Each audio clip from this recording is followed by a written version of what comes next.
amazing and incredibly intimidating. I've never been here before, and it is like doing a panel in a palace. And it's delightful that it's so full on this warm evening.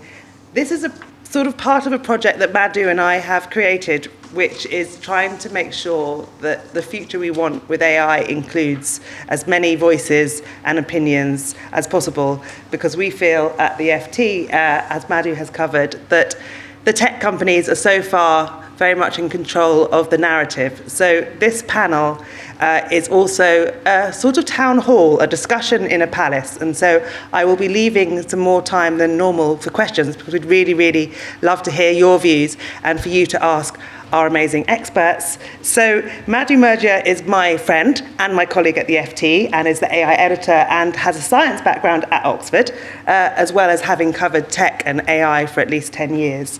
And Professor Alison Noble is Professor of Biomedical Engineering at Oxford and the Foreign Secretary of the Royal Society. And so both two experts, so the questions are very much more for them. I'm just facilitating and being a cheerleader. Alison, will you please at least frame for us how you're using AI and whether you think it's a force for good or could be a force for good? So to give you a little bit of background on myself, I work in what's called healthcare AI. I work in ultrasound imaging, so I look at things like pregnancy ultrasound scans. And if you've ever looked at those, you think they're noisy, horrible, can't recognize the patterns. And where the AI, particularly what we call deep learning, the pattern recognition ability, allows you to build models that can interpret the patterns, sometimes as well as a human and sometimes better than humans. If you like, I'll give you an example. So you can, for example, today estimate how many weeks pregnant a woman is by taking an ultrasound image. You used to measure fit in the lips, measure biometry, so take some measurements, look up the value of the gestational age. What you can now do through using the computational methods that we call AI is just take the image, and you can estimate from the image alone, without the human touching it, the gestational age. And why this is empowering is that now it means that you can give someone a tool to capture images, and you don't have to worry how well they measure things on them. This is now being used in a global health context with cheap ultrasound devices to enable the gestational age to be estimated back anywhere around the world. So it's a real example of one of the real powers of using AI for good, because now it's being put in the hands of people who can look after the health of women. That's one example. I mean, so my first thought on that is that it feels like a good thing, because what I understand about the AI debate is when AI is used as a tool rather than sort of an agent that's necessarily going to start sort of meddling with who we are, but that's a bit dangerous. But when it's a tool that we're in control of, that's a sort of safer space. Do you feel that those boundaries are in science, or do you have anxieties beyond your example where it's not such a clear-cut example of a tool? Well, I think that the work I do, you are thinking about tools. You are thinking about more actually you'd like to have capability. Can AI provide it for you, rather than do the AI, if you like, the push and see how people react to it. I think that's quite important. But you have to, when you build something, and that's, for example, again, in the healthcare setting, you've got to think about, is it safe to use? And you worry about, is it biased? And biased, that means, what data was it built on? AI models are only good as the data, the quality of data. So if you only had data from a subsample of the space of use of the examples, then you would not be able to build a good model. So you worry about bias, you look at how accurate something is, you look how safe it is, and sometimes you want to understand, is it really doing the job or not? You've got to get it to explain to you how it got a result. So that's what I call BASE. You've got bias, accuracy, safety, and explainability. And certainly as a scientist who works in that space, those are the things that really drive what we do. And finally, though, you build this, but then when you use it in practice, humans get hold of it and they do anything with it. So you have this human context of it, which is where we really are now, is humans are exploring the use of these tools. To me, that's incredibly exciting, but it's also can cause problems as well. Well, the humans are fallible and have their own hallucinations, like the AI might. Madhu, on this journey with you, I've learned things that I didn't understand before. And some of it is things like hallucinations, but one of the most powerful things is that AI is a bit of a black box that we don't understand. So speaking to Alison's points there, can you explain to us a little bit about that sort of risk with AI, that it's this incredible technology, but we kind of don't understand it? Yeah. So I think the human effect that you brought up is often forgotten when we talk about AI, because we frame it as a technology that can essentially think and compute itself without the need or knowledge of the humans surrounding it, a tool, right? When you think about any other tool, you don't really think about how humans could impact it. But I wrote a book, my first book that came out last year, which is called Code Dependent, and that captures that codependency and the way that humans and this tool in particular, and maybe others too, but AI specifically, shape each other. And not just because the data that goes into it is generated by us, right? It's our words, our bodies, our language, art, everything that these tools can do is based on data that humans create, right? So that's one way in which they're codependent, but also in terms of who builds it and how it's used. So when it comes to who builds it, that's where the questions of bias comes in, right? Because the data can be biased, but there are so many decisions made when you're tuning these models that are based on what you're interested in answering, what questions. It's like scientists, right? Like what you study through your experiments is based on the questions you ask. It's always going to be a narrow sliver of knowledge. When you're studying a particular question in a lab, you're never understanding the holistic thing, which is why you have scientists studying so many aspects of the same single gene or whatever, right? And it's the same with AI. If you have certain types of people always asking the same types of questions, these tools are always going to be built for the same types of applications. And to be more specific, mostly these tools are built in California, mostly by men, and that's just a well-known, accepted thing. Now, you have some of these models being built in China also, but really the leading models, the largest and most powerful ones, are built in the west coast of California. And so often those questions are very solutions-based in that way.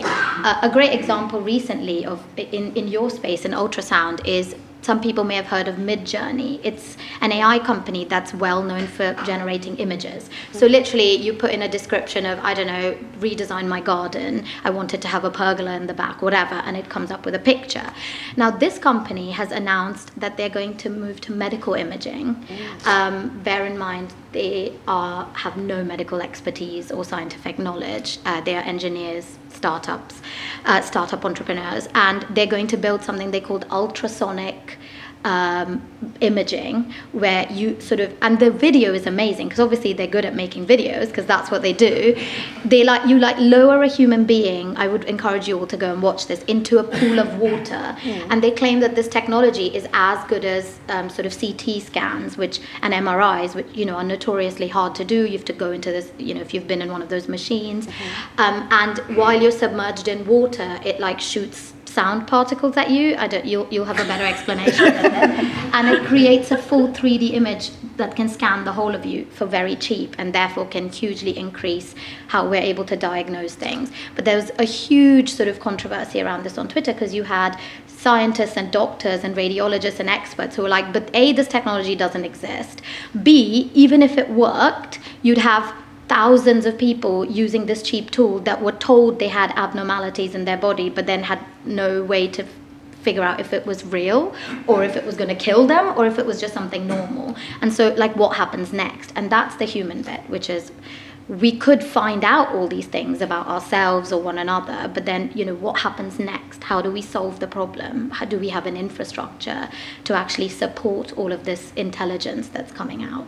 So I think these are the things that are kind of very specific to AI, which is both the potential but also the dangers with it. So Alison, it sounds, this is a really big question, but it sounds like a real minefield then as scientists, in terms of how you choose the tools that you use and what can be trusted and what is being thrust on you by a tech company that's, saying, have it for free or something? Well, we don't use the tools by the tech companies in general, because we've got, if you talk about science, you're often working with your own data, so you're building your own models, so you do understand it. I also should say, in terms of safety, in the healthcare space, particularly the medical device regulators are very aware that AI might require modifications and are working on that to make sure that devices are safe. So within the ecosystem, I'd call it, of going from concept all the way through to using it in a hospital, there are now many aspects, including patients' views on AI as well.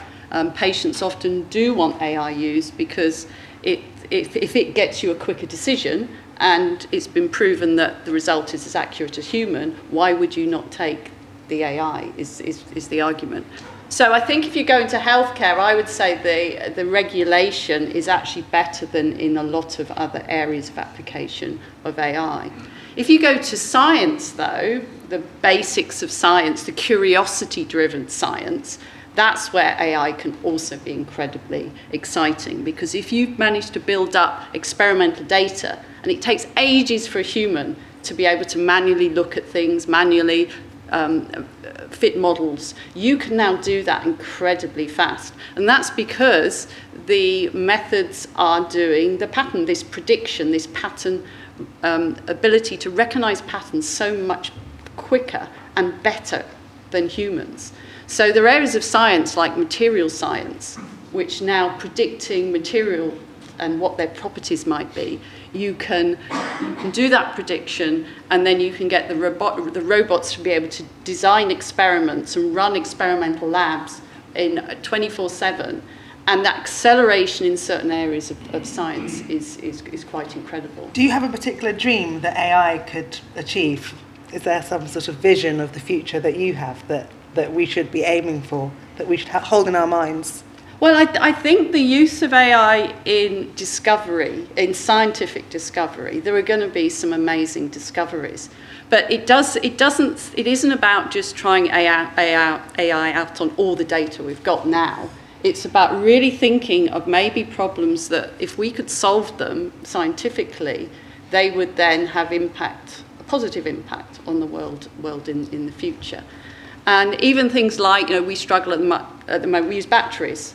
If you think historically, the history of using things like electricity, and if we all remember our old phones, and they used to have ridiculous batteries that meant they wouldn't last a day, and so you couldn't use that, you had to charge them all the time. Well, things have come a long way. What is the next generation of the equivalent way that we can actually get particularly energy supplies? That's a massive area where people are looking at what will be the role of AI. And what about you, Madhu? Are there any particular exciting things, do you think, in our future that AI could help us with? I think what's really exciting about it is how general it is for me, as somebody who writes about it and observes it in so many different areas. So personally, I was a student of biology and immunology, so I do find the disease diagnostics and treatment development really fascinating and exciting. And you talked about those base level inventions or discoveries that could change everything else. And AlphaFold, which was invented right here in the UK by DeepMind, owned by Google, is a way in which AI was used to sort of predict the structure of every known protein in the universe, and is now being used to develop new drugs. We haven't got one yet, but we will, one day soon have a drug that was essentially isolated, developed completely end to end because of AI, which we wouldn't have without it. And, we now have people looking at cancers, Alzheimer's. Even recently I saw a big project that Anthropic and OpenAI are funding together on respiratory illnesses, which people don't pay as much attention to because it maybe doesn't kill you like the flu, but has such a huge economic and sort of social impact on us as a society. So because the cost of all of that comes down, and intelligence is essentially cheaper, it means we don't have to be narrow in terms of what we decide to focus on. So health is definitely one of them. But we talked also about history, which is something we don't think about with AI. But I mentioned in my video the papyrus scrolls and how they were thinking about using AI.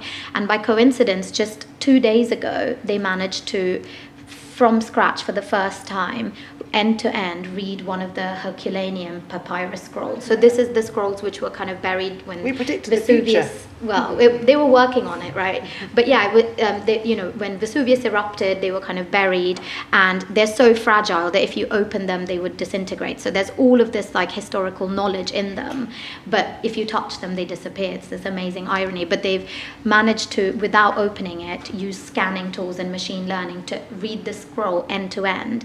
And now that they know that works, and it was in Greek, so they've translated it, and it's philosophers kind of thinking on human morality at the time, and just like amazing stuff about what people were thinking then and how they lived, and now they can apply it to loads of different things. So I just think, it's being creative, which is why we need more voices as well. It's like there are people interested in history, but there's also people interested in video games or children's books or whatever, and if we don't have more participation, then we're just going to end up focusing on a few things. Well, that's what I was going to ask, is that we've got, we're in the Financial Times, you're in the land of science and medical things. Is there a tension between the two in terms of what's going to, advancement in terms of what might be profit making and what might be good for society? Do you see any of those tensions already? I guess I just see them in different spaces, because I do think that even the word AI, perhaps we should come to that as well. The family of methods we call AI are used in different ways. So they're used in anything that's data driven. So in science, it's really giving us the tool to think about science questions, a subset of science questions in a new way. But equally, you go in to think about it used in manufacturing, or think about the engineering aspects. They're also exploring, but it's quite early days for these applied areas to really figure out where does it really have impact, and what is that lasting impact of using AI. Is it we aren't real there. Purpose? Yeah, but there seems to be a lot of people using AI, but you're not quite sure why. They're experimenting. As a scientist, we would say they're experimenting with AI and hopefully we'll find the use cases. But that's just what happens with an emerging technology. It's still emerging. The foundation blocks are really there now. And we do have the different types. We have the ones that we call deep learning. We have a lot of people now feel they understand AI because of the fact they use a chatbot. Well, that's just one type. That's the large language models. And then we have agentic AI, which is the latest way of really getting little elements of AI or AI tasks talking to each other, but in a way that's coordinated. But if you're a software engineer, you say that's all software engineering. But it's building very powerful ways to be able to automate or semi-automate or partially automate tasks that we haven't been able to do before.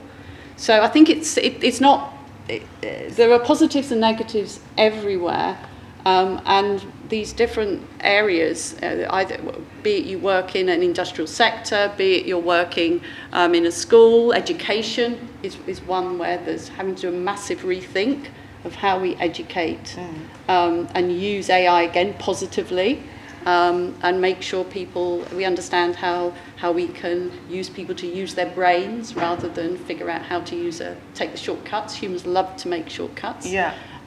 So there are many many facets. There are many facets, but there's many positives as well. Definitely. And what do you think? Where are we on the journey? Is it still an emerging technology? Is there, where are we on that trajectory of AI? Yeah, I think on your question of like the financial tensions, the latest generation of artificial intelligence systems, which are these large language models that underpin all the chatbots that you all might have used already in your daily lives, that is a very expensive endeavor. Literally many hundreds of billions of dollars have gone into building up these systems just in the last few years alone, although they're based on 3 decades of science and knowledge. But they now, have to pay out because these companies are valued at $1 trillion. They are making money, but they are nowhere near making a profit. They're hugely loss-making because it costs so much in terms of energy. You need the chips and the power in order to train and roll out these models. So, that is the fear, that because of the concentration of who's building these models and how much it's costing and the energy cost as well, that you're going to have to find a quick way to pay this all off before it can start to trickle out into the rest of the world and be democratized.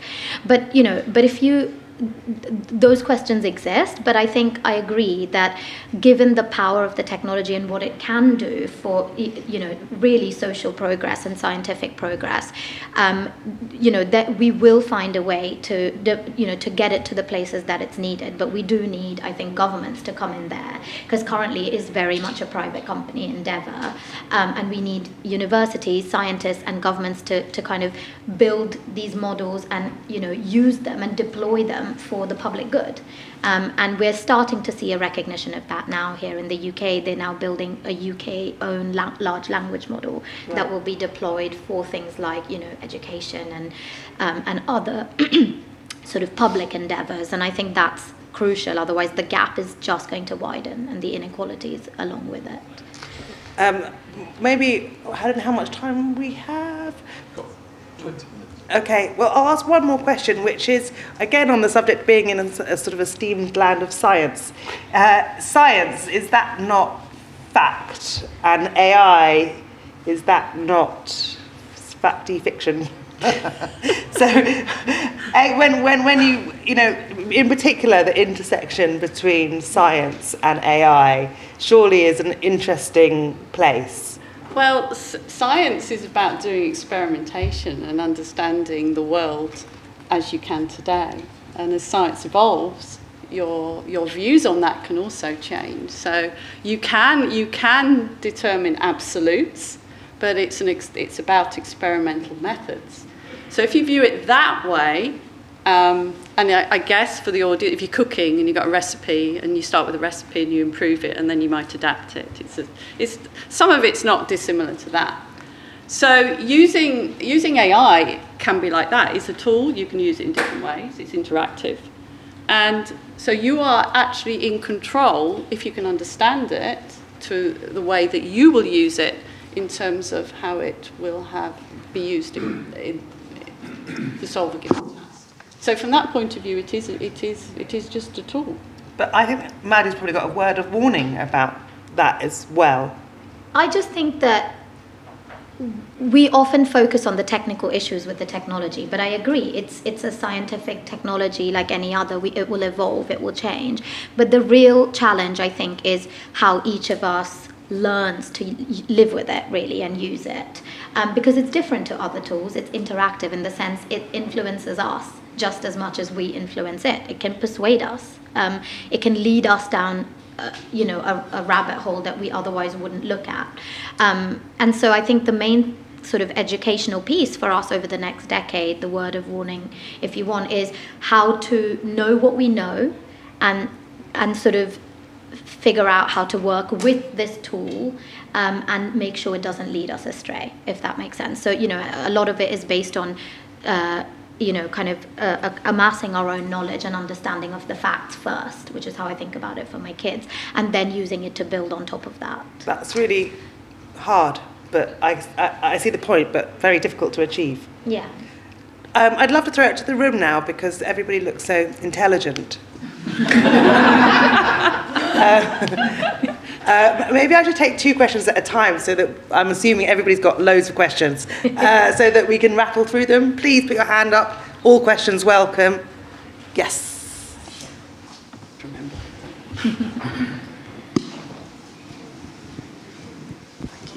Hi, thank you. That was really interesting.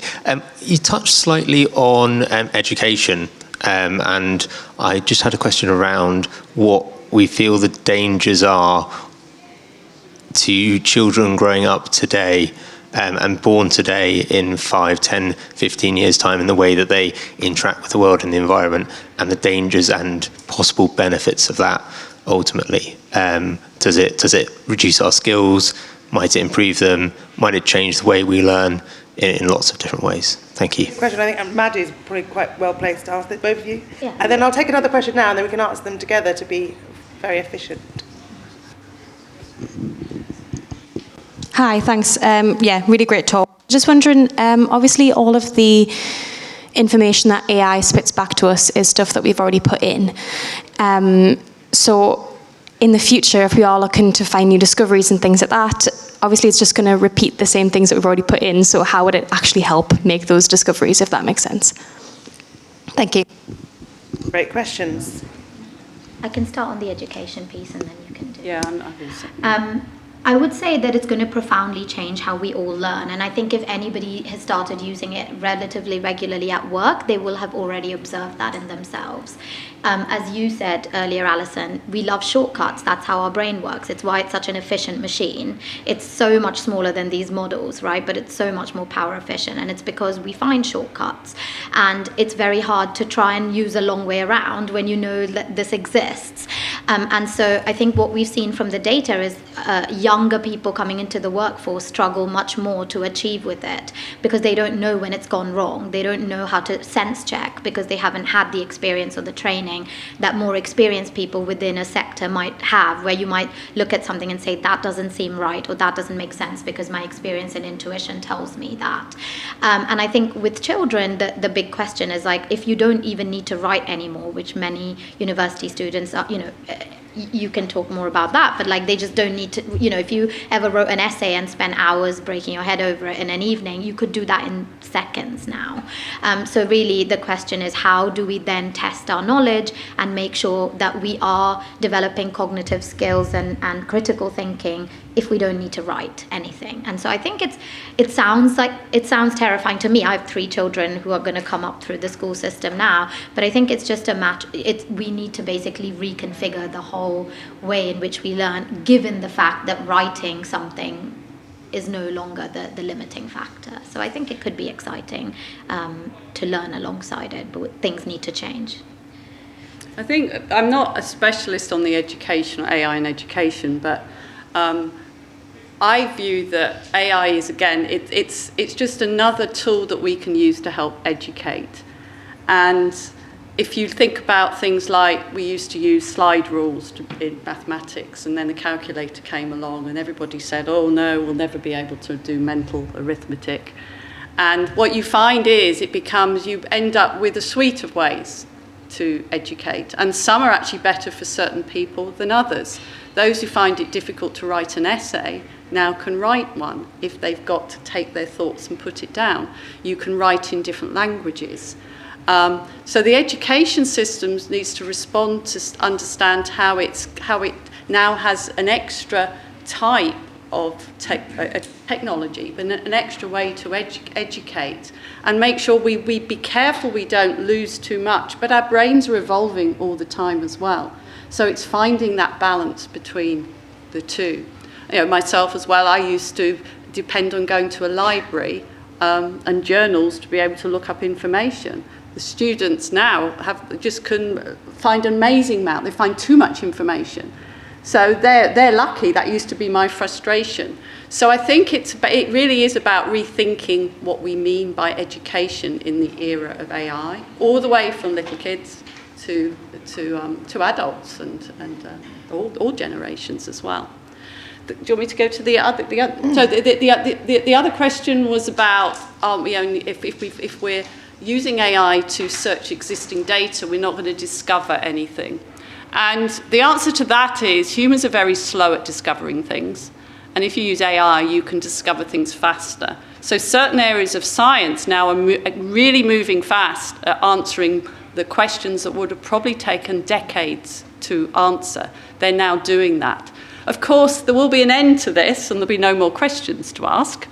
So that, of course, means certain areas of science will gradually fade away or maybe rapidly fade away. On the other hand, we generate data. We generate amazing scientific data. And we can now think about putting data sets together that we would never do because we never thought we had the ability to analyze it with the human brain.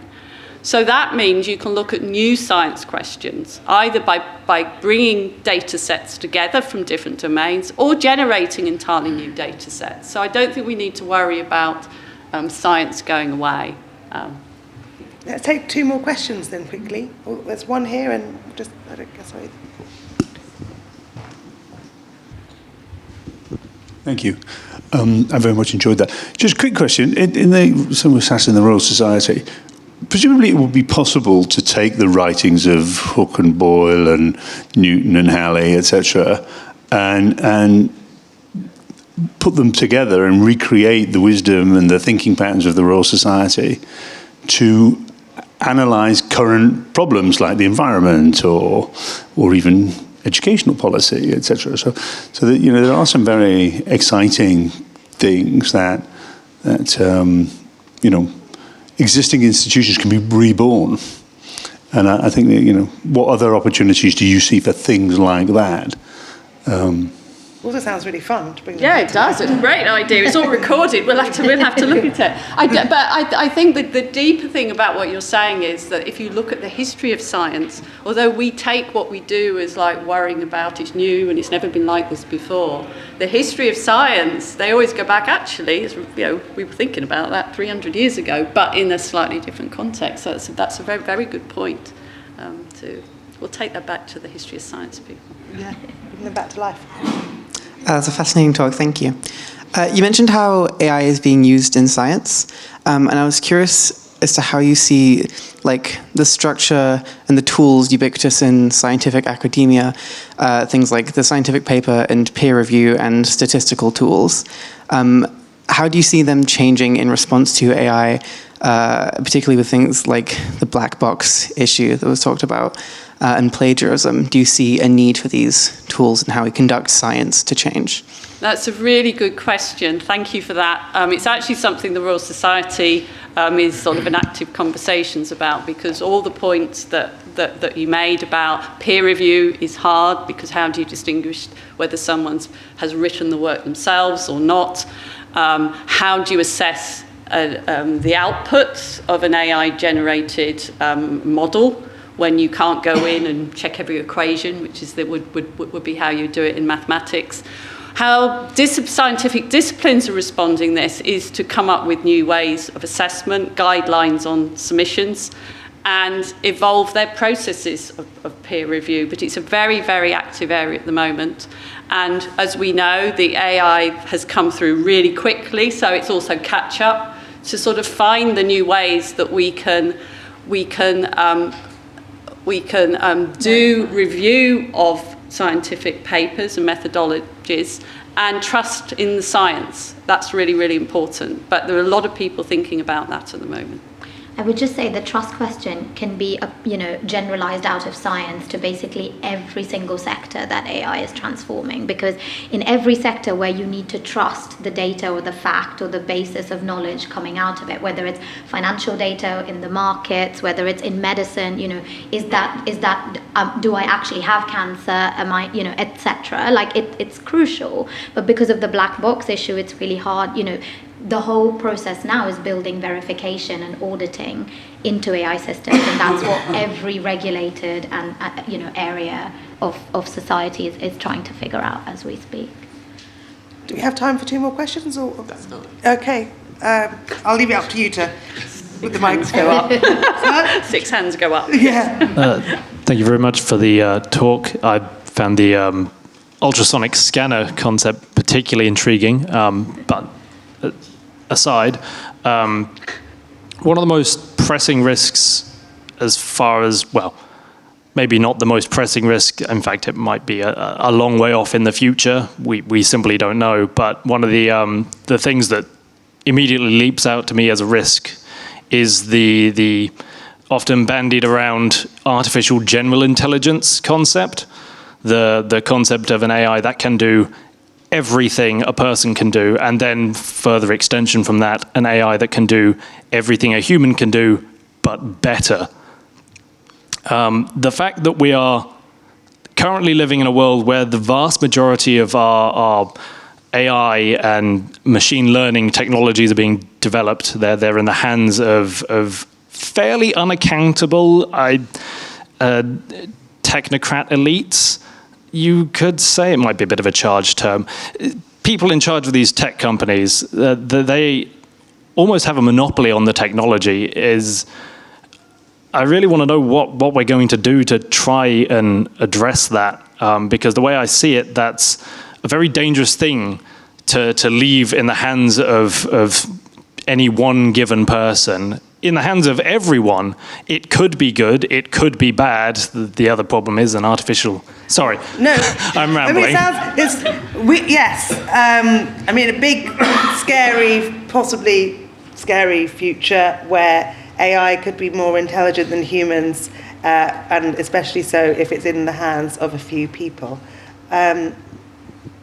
Madhu, is there anything we can do? I feel like it's where I think it's already happening. You know, I've written about AI for 12 years. When I started, nobody cared about it, except me and like Demis Hassabis and but genuinely, they couldn't raise money for it. They begged Peter Thiel for money. Like, it was not considered serious science.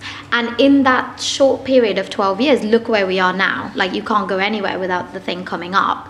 And I think that for me, what's been really key to see is I've written a lot about, how do we have a voice? How can we democratize this? And my book is looking at the sort of colonial overtones or undertones of this entire technology and the way it's set up.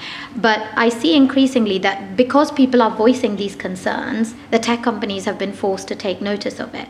And ultimately, they're consumer companies. They're not, they are technocrats, but they are driven by the market. They're going to go public, and then they need people to use their tools. And increasingly, they're seeing this backlash, techlash, as they're calling it. People don't want data centers in their towns. People are worried about losing their jobs. This narrative is taking over the AI story amongst the public in a way that's really scaring them. And so we are seeing a change. And now at G7, the recent meeting in France, we saw that basically all the AI leaders came out and said, we need regulation. We need to create an international coalition of people who, think about how this is democratized, how the poorest get access to it. And finally, they're talking about those sorts of things, whereas even 2 years ago, it was all about upside and how this is going to change the world of work. And now, there's a lot more talk about inclusivity and regulation. So I think it's just speaking up, making ourselves heard in various fora, all the way up to government, and I think it will create change, and we're seeing it already. We're doing it right now at the Royal Society by having this conversation. One more question, apparently. I'm leaving it to you to decide because you have the microphone. Thank you. So just going off what you had briefly mentioned about the environmental impact, of course we can all acknowledge the perks of AI and how it helps, but we also can't deny the fact that climate change is worsening, and we do see the impacts of AI data centers in the US, we see it in the global south, we see water shortages everywhere. And so I was just wondering, especially since you guys have so much experience in AI, is there a way to have AI in the future without destroying our one planet? I mean, tricky question. Do you know? Well, I think my answer to that is, from the science point of view, the scientists are looking at how you can make AI that's equivalent or similar to some of the very energy consuming approaches. And it's a very active area to look at alternative ways to do AI. And that is going to be part of the solution. And then on the data center side as well, I think there will be changes in how you can, you need the capability to have the AI, so it is about looking at efficiency in that. But I do share your concern, because it's not just about the energy for the AI, it's the fact it takes away from energy from elsewhere as well. So many countries are also very concerned, including our own, about the implications on energy supplies. So yes, we have actually shifted from maybe worrying about the AI, we should also be thinking about our energy systems as well to support having the AI that we would like to be able to use. I guess one bright spot to just end on there. So, you know, the thing with data centers now, the solution being proposed by the technocrats, by Elon Musk, is that he's going to send data centers into space. So if you followed his, you know, SpaceX recently went public, and this is a huge part of his actual business case. He's going to make money by putting data centers in space. And for a long time, I was just, maybe like many others, thought this was such a ridiculous proposition and didn't pay any attention to it. But then recently sat down with my husband, who's a physicist, and who was trying to work it out on the, you know, back of the envelope. And then I was like, oh, we should actually do a story on this. So we have a reporter who's joined our team who happens to be a heat engineer from Imperial, and I was like, this is the perfect story for you. So he's gone off and talked to all of the experts who work on this sort of heat transfer stuff, and he's come back, and apparently it is possible. It is scientifically plausible, you know, from an engineering perspective, it's realistic. And, you know, if we can get enough of them up into space on the rockets that they currently have, it's doable. And so, I mean, it's kind of ridiculous, and I don't think we need to look to Musk to save us from this. But the fact that there are these other really interesting scientific ways in which we can be really bold and change the way we look at things because AI makes it possible, I think it sort of made me heartened and think, you know, like, if there are scientists who kind of look at how to do this in a practical way, in a way that benefits other, you know, many people, then maybe one day we will have data centers in space, and maybe that will solve our energy problem. I don't know, but I guess the point is to keep our minds open to it, and be excited about the possibilities. So the future we want is AI from space with Elon Musk from a great cloud. Not him. No. I just want to say a round of applause. Well done, everybody in the room.